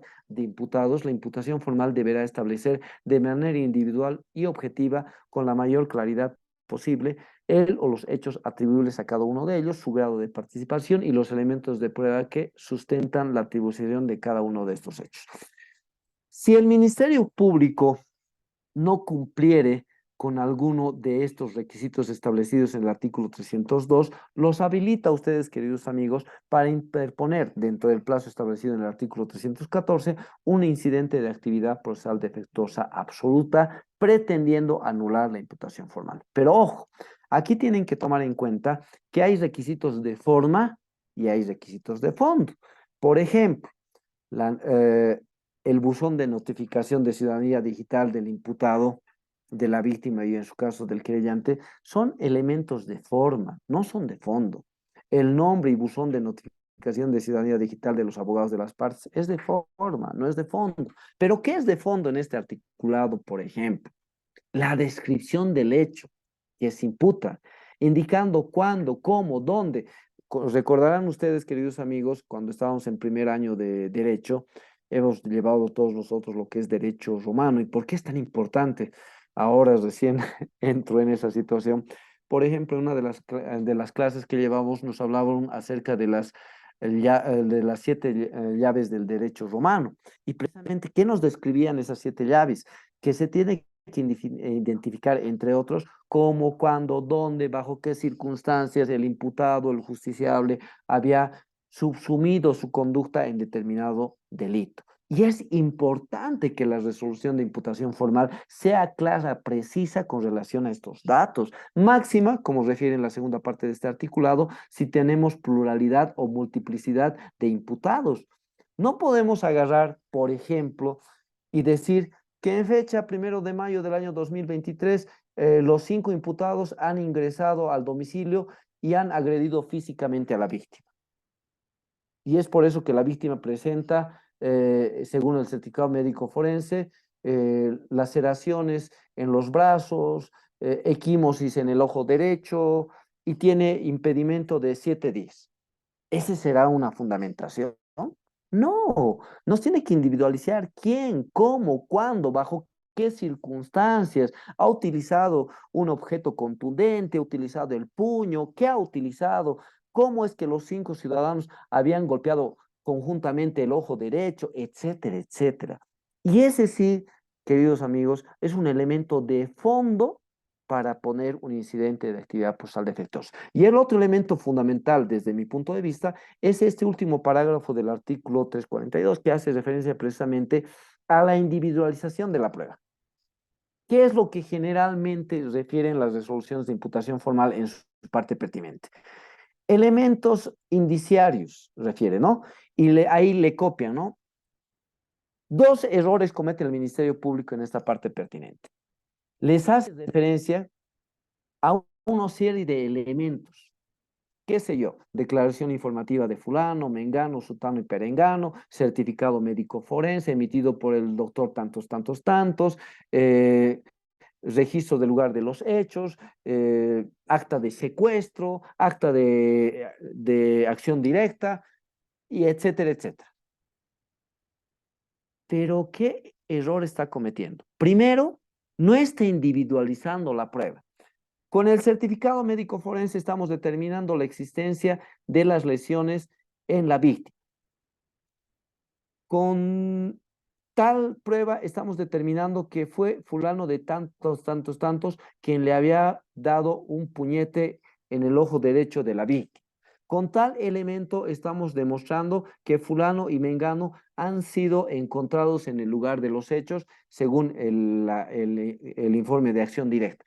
Ese es el requisito con el cual se tiene que cumplir, pero lamentablemente ninguna de las resoluciones de imputación formal cumple con este requisito.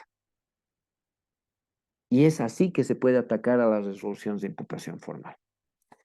Obviamente no se tienen que olvidar del principio de trascendencia, muy importante, ¿no? No es solamente decir el Ministerio Público no ha cumplido con con fundamentar y establecer qué hechos en concreto había cometido cada uno de ellos, con qué tipo de prueba, sino tienen que indicarle a la autoridad jurisdiccional por qué el incumplimiento de estos elementos contenidos en el articulado 302 viene a vulnerar los derechos y garantías. Inicialmente, porque nos están poniendo en estado de indefensión e incertidumbre, porque no conozco en concreto de qué hechos o por qué hechos se me está imputando y se me va a investigar. Y peor aún, el Ministerio Público no me está indicando con qué prueba demuestra que yo indiciariamente había golpeado el ojo derecho de este ciudadano, y no fulano o mengano, sino yo particularmente. Y esa es la forma de poner en ejercicio el principio de trascendencia que es importante para este tipo de incidentes. Resoluciones de rechazo, artículo 304, ¿no? Y refiere, el fiscal mediante resolución fundamentada podrá rechazar la denuncia, la querella o las actuaciones policiales. Nuevamente estamos hablando de que efectivamente estamos frente a una resolución y obviamente esta resolución de fundamentación no se escapa de la lupa con la que hemos estado revisando las resoluciones que emite el órgano jurisdiccional. Igualmente tiene que ser fundamentada, motivada, tiene que haber una valoración de todos los elementos que se hubieran colectado, ya sea en la etapa preliminar, porque no estamos en la etapa preparatoria, para ver o establecer si efectivamente existen indicios suficientes o, perdón, no existen indicios suficientes que hagan ver que el imputado sería, en todo caso, autor de un hecho delictivo presumiblemente. Entonces, nuevamente estamos frente a la fundamentación, motivación y valoración, importante para todo tipo de resolución, y de esta forma estamos sustentando que evidentemente el Ministerio Público también emite resoluciones. Resolución de sobreseimiento. Es un acto conclusivo muy importante establecido en el artículo 323 del Código de Procedimiento Penal y que definitivamente de igual forma debe ser emitida en forma fundamentada, motivada, valorando todos aquellos elementos. Y aquí hago una pausa y hago referencia a un articulado muy importante inmerso en el Código de Procedimiento Penal que lamentablemente varias autoridades fiscales, no todas, pero sí algunas, no toman en cuenta. Y es precisamente lo establecido en el artículo 72 del Código de Procedimiento Penal, concordante, por si acaso, con el artículo 5, numeral 6 de la Ley Orgánica del Ministerio Público, y es el principio de objetividad.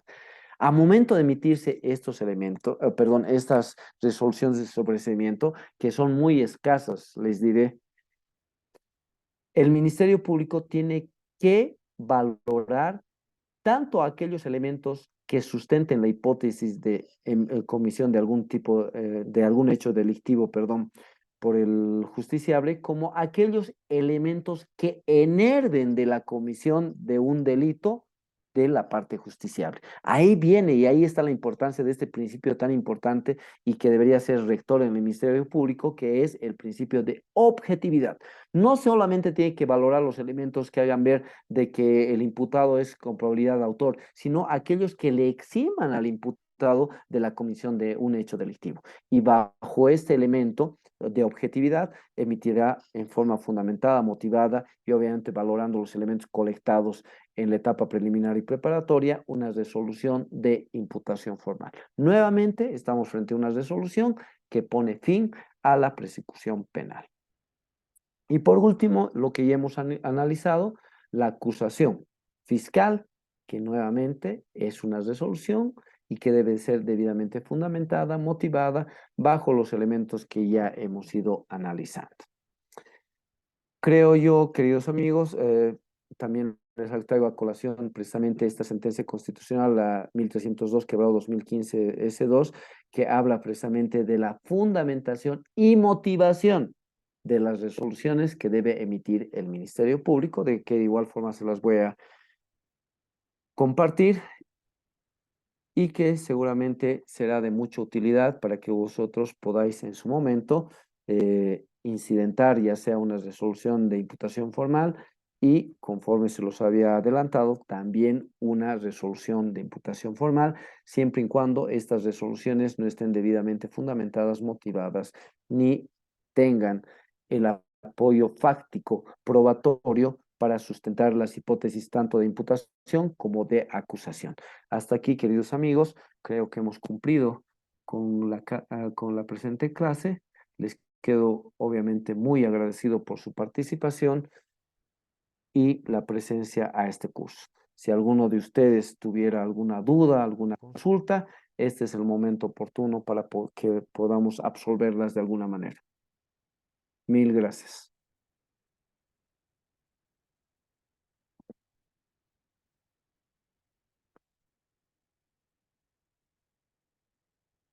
¿Tienen alguna duda, queridos amigos? Por favor, si les pueden habilitar por favor, los micrófonos a los participantes.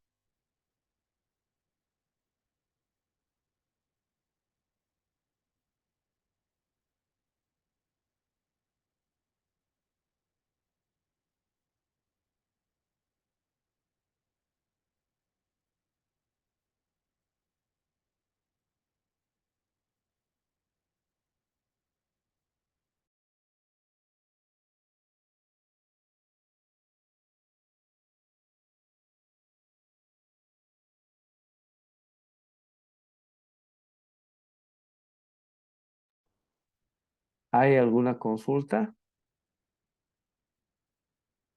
Carlos Balboa, creo que está levantando la mano. Si podríamos habilitar su micrófono, por favor.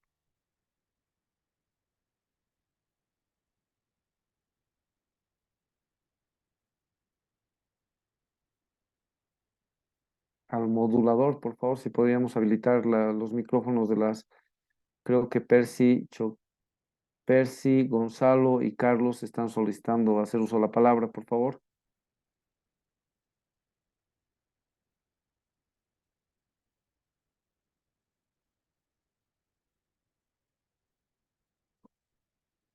Doctor, buenas noches.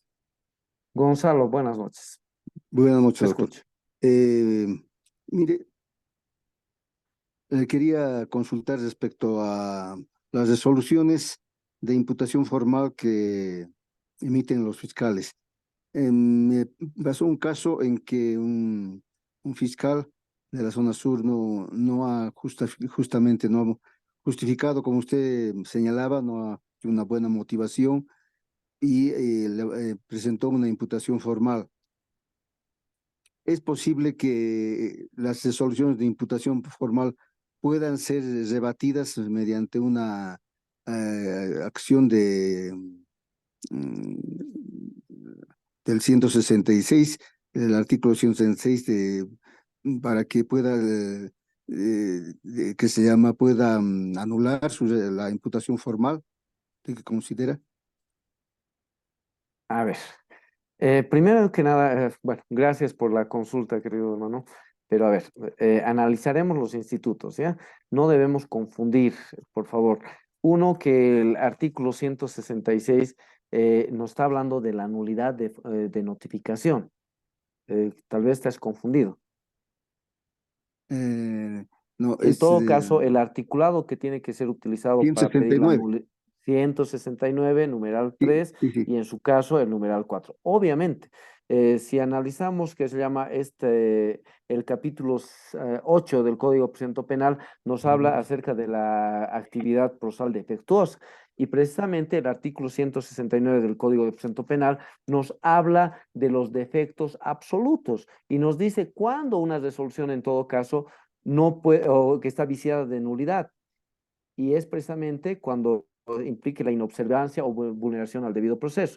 Y si un fiscal, a momento de emitir una resolución de imputación formal, no cumple con los preceptos del artículo 302, obviamente que está viciando de nulidad esta resolución. Y la forma de interponer este incidente de actividad procesal defectuosa, entre otros, es en virtud del artículo 169, concordante con con el artículo 302 del Código de Procedimiento Penal, concordante también con el artículo 115, 116 y 180 de la Constitución Política del Estado. Esa es la forma de interponer un incidente de actividad procesal defectuosa bajo el paraguas del artículo 314 del Código de Procedimiento Penal, tomando en cuenta primero el plazo establecido en el 314, que es de 10 días a partir de haberse notificado la resolución de imputación formal y en el cual deberá fundamentarse, argumentarse y adjuntarse u ofrecerse los elementos probatorios que hacen ver que el Ministerio Público no ha cumplido con lo establecido en el artículo 302. Esa es la forma correcta. Y ojo, no te olvides del principio de trascendencia.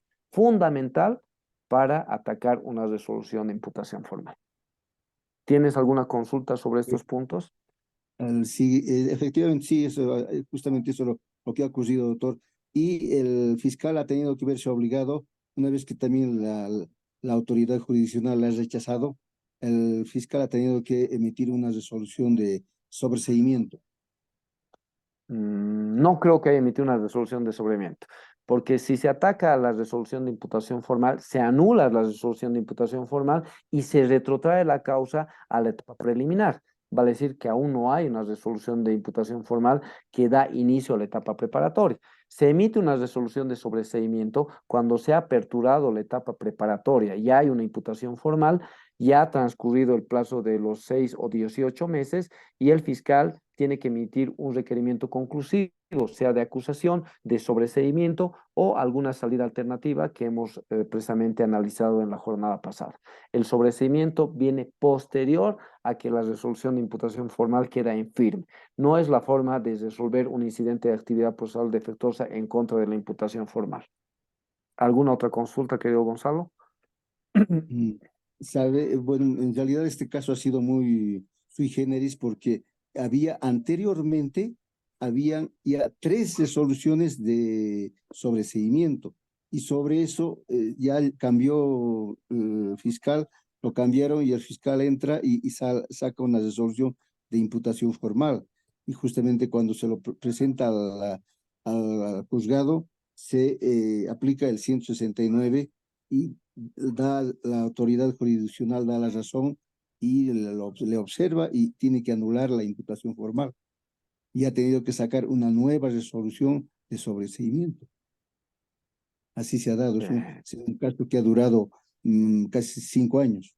Mm, Lo que se me viene a la mente, sin necesidad que me expliques mucho, que ha debido existir una pluralidad de imputados y seguramente algunos de ellos estaban ya acusados y sin embargo el Ministerio Público no se ha pronunciado sobre alguno de los denunciados y en su momento y en la etapa procesal oportuna no había emitido una resolución de imputación formal y es por eso que seguramente la defensa ha atacado a esa nueva resolución de imputación formal cuando ya existía acusación en contra de otros de los coimputados o acusados. Y de esa forma sí podría existir este tipo de resolución que tú mismo dices que es demasiado sui generis. Y sí, me ha pasado alguna vez, pero es muy difícil, ¿no? Porque todos en un proceso penal tiene que haber secuencia, tanto de hechos, cuanto de sujetos, cuanto de las etapas en las cuales se encuentra inmerso el proceso. No puede estar una parte de los sindicados en etapa preparatoria, otros en sede de juicio oral. Tiene que haber unidad en ese pliego, en ese desplazamiento del proceso para todos los coimputados en caso de haber pluralidad. Y tal vez por eso ha salido una resolución de ese tipo. Muy bien, doctor. Gracias. Gracias por la aclaración. A ti las gracias, querido Gonzalo. Carlos Balboa, por favor. Muy buenas noches, estimado doctor. Primero agradecerle por, bueno, transmitirnos su conocimiento. Yo le quedo muy agradecido. Hijito, Doctor, por la favor. pregunta que le tengo es la siguiente, por favor. Mire, mm, yo he llegado a ver un proceso en el mes de noviembre, finalizando mes de noviembre, que es un tema de lesiones leves que lo han catalogado así inicialmente. Ya, lamentablemente, doctor, se le ha notificado a la parte, eh, al sindicato, ya, por razones que ha expuesto su abogado y con mucha razón, no podía hacer la declaración porque no había la autoridad de control jurisdiccional, por cuanto se habría aplazado a el mes de enero. El mes de enero, mi estimado doctor, resulta que el investigador sale de su vacación anual. Comunica anteriores, la fiscalía o la fiscal realiza la resolución de rechazo. Ahora, obviamente, digamos, estamos en el tema de apelar, o perdón, objetar el rechazo, ¿ya? Pero, mi estimado doctor, a lo que mi pregunta va de manera puntual es, hace momentos nos explicaba un poco sobre las características que tendría que tener la fundamentación sobre esta resolución de rechazo. Doctor, no sé si nos pudiera ampliar un poco más sobre este aspecto, por favor. A ver, eh, es clarísimo el procedimiento penal cuando se indica cuándo y por qué se puede emitir una resolución de rechazo. Y evidentemente, si no se ha llegado a tomar la declaración informativa del imputado, o bueno, del sindicado, porque no hay una imputación, hay una sindicación, no se puede emitir una resolución diferente a la del rechazo, porque no te olvides que la declaración informativa policial es un derecho. Es decir, a través de esta declaración informativa, el justiciable lo que está ejerciendo es su derecho a la defensa, ¿no? Y es por eso que no puede existir una resolución de imputación formal sin antes tomarse la declaración informativa del sindicato. Y si dentro de los plazos establecidos en el artículo 300 del Código de Procedimiento Penal no se llega a tomar la declaración, lamentablemente el Ministerio Público se ve obligado a rechazar. Pero ojo, aquí esa es la regla. Pero la excepción, ¿cuál es? De que el Ministerio Público puede precisamente solicitar la ampliación de la duración de la etapa preliminar, precisamente por las cuestiones que tú me has planteado, ¿no ve? Pero no te olvides que al margen de la objeción a la resolución de rechazo, tú puedes utilizar varios otros institutos. Entre ellos, y para mí es muchas veces saludable cuando yo estoy como abogado de la parte víctima, la conversión de acciones, porque te saques de encima al Ministerio Público y directamente ya te vas a sede de juicio oral ante un juez de sentencia. Primer elemento. Segundo elemento, has objetado a la resolución de rechazo. ¿Qué refiere el propio Código de Procedimiento Penal? Está en firme la resolución de rechazo en tanto y en cuanto no cambien las circunstancias. ¿No ven? Eso es lo que dice el Código de Procedimiento Penal. Entonces, ¿ahí qué podrías activar? Ofrecer al Ministerio Público cualquier otro elemento que haga ver que las circunstancias han cambiado y que hoy por hoy sí se puede tomar la declaración informativa policial del imputado. ¿Me entiendes? Ya contamos con investigador, ya sabemos cuál es el lugar o el domicilio del imputado, ya hay donde notificárselos, etcétera, etcétera. Y bajo ese fundamento cambia la situación del proceso, ¿no? Y ahí puedes pedir la reapertura del proceso dentro del plazo que te dé el Código de Procedimiento Penal, que es precisamente un año. Las circunstancias pueden cambiar en el transcurso de ese año y tú puedes solicitar la reapertura o en definitiva lo que te he dicho anteriormente, la conversión de acciones. Te apartas del Ministerio Público y tú ofreces directamente ante el juzgado de sentencia tus pruebas pertinentes que van a sustentar seguramente tu pretensión y van a demostrar la hipótesis de la acusación y directamente te vas a juicio oral y te olvidas de la etapa preparatoria. Esa es una solución muy saludable y es más, te ayuda con la temporalidad para que no estés sujeto a una posible extinción, ya sea por duración máxima del proceso o por prescripción.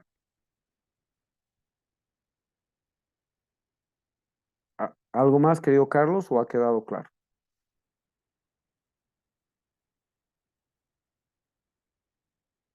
Hola, hola, ¿se me escucha? Por favor, si le podrían habilitar el micrófono a Carlos Balboa.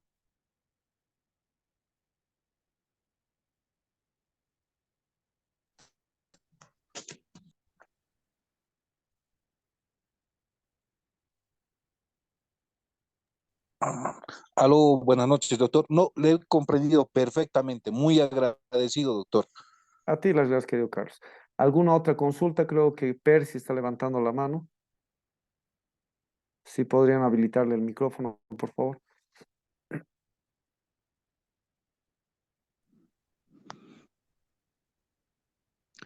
Sí, muy buenas noches, distinguido doctor, y agradecer por los cursos que está compartiéndonos. Y mi pregunta es la siguiente: si el imputado presenta en la cédula de identidad el domicilio real, pero cuando comete un delito eh, se va a otro domicilio y se le tiene que notificar al imputado. ¿Qué pasa si la persona que está haciendo el seguimiento va al domicilio real donde vive, no donde está, donde especifica en la cédula de identidad? ¿Habría alguna resolución o tal vez en qué artículos nos tenemos que basar? Muchas gracias. A ver, me estás hablando para que pueda prestar su declaración informativa policial, ¿no ve? Percy.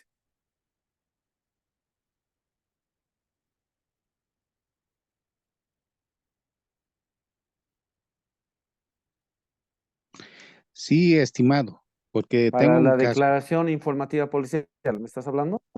Exactamente, porque Ya. tengo ese problema de que eh, el, el asignado solamente me manda al domicilio que está identificado, pero No. hemos hecho seguimiento y vive en otro domicilio en la cual vive el imputado, ¿no? Entonces, por eso le estaba preguntando si hay una resolución o qué bajo artículos nos tenemos que regir para que hagan la correspondiente.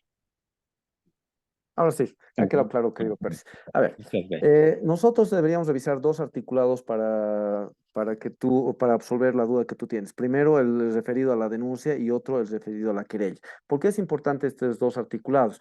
Porque al momento de pronunciar o promover una denuncia o una querella, el denunciante o el querellante tiene la obligación insoslayable de identificar al sindicado y establecer y señalar el domicilio real del mismo. Ahora, si por informes que se dirigen al CEGIP o al CERESI, etcétera, etcétera, bajo un acto investigativo preliminar, el Ministerio Público a través del investigador establece un determinado domicilio, no siempre se tiene que cumplir con la notificación en ese domicilio. Máxime si en este caso la parte víctima ha llegado a identificar un verdadero domicilio real, lo único que tienes que hacer es, mediante memorial, hacer conocer al director funcional de la investigación que el verdadero domicilio real del imputado se encuentra ubicado en tal lugar, adjuntas un croquis y solicitas que en los plazos establecidos por ley, el investigador asignado al caso se apersone para notificar en forma personal con la citación para la declaración informativa policial.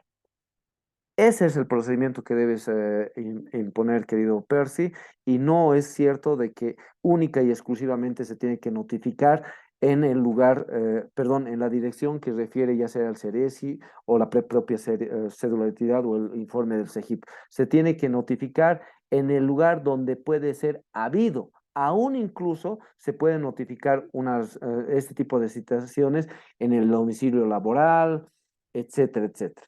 Y muchas veces incluso en la calle se han podido practicar. La única, perdón, el único requisito es de que el imputado sea habido y tenga pleno conocimiento de esta citación. Al haberse cumplido con este tipo de citación y si el imputado se abstrae o no viene a declarar, fácil, el Ministerio Público solicita su rebeldía, se lo notifica por edictos y solamente bajo estas circunstancias y excepciones se puede emitir una resolución de imputación formal en rebeldía, ya que habiendo tomado pleno conocimiento de que existe una causa aperturada en contra del justiciable y ese se ha abstenido de presentarse a ejercer su derecho a la defensa a momento de declarar, se puede emitir a espaldas de este una resolución de imputación formal. ¿Ha quedado claro, querido Percy, o tienes alguna otra consulta sobre el punto?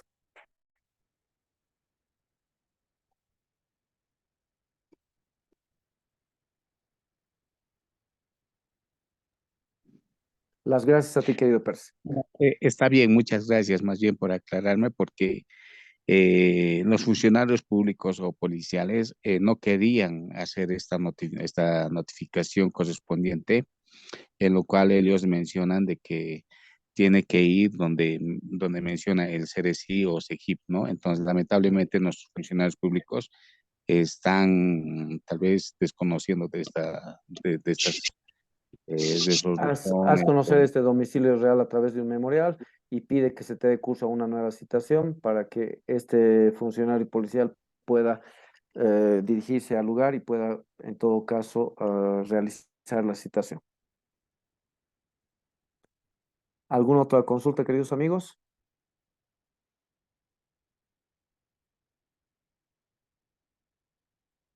Bueno, con esto habríamos concluido el curso. No sé si el día de ayer les han podido facilitar la línea jurisprudencial que hemos utilizado y en todo caso una guía que les he puesto en consideración. Eh, de igual forma, hasta mañana yo voy a compartir línea jurisprudencial sobre lo que hoy hemos tratado para que ustedes vayan teniendo una biblioteca virtual. No hay nada más satisfactorio que el compartir conocimientos, compartir línea jurisprudencial, doctrina, para que todos en igualdad podamos ejercer una tan noble profesión como la que nosotros ostentamos.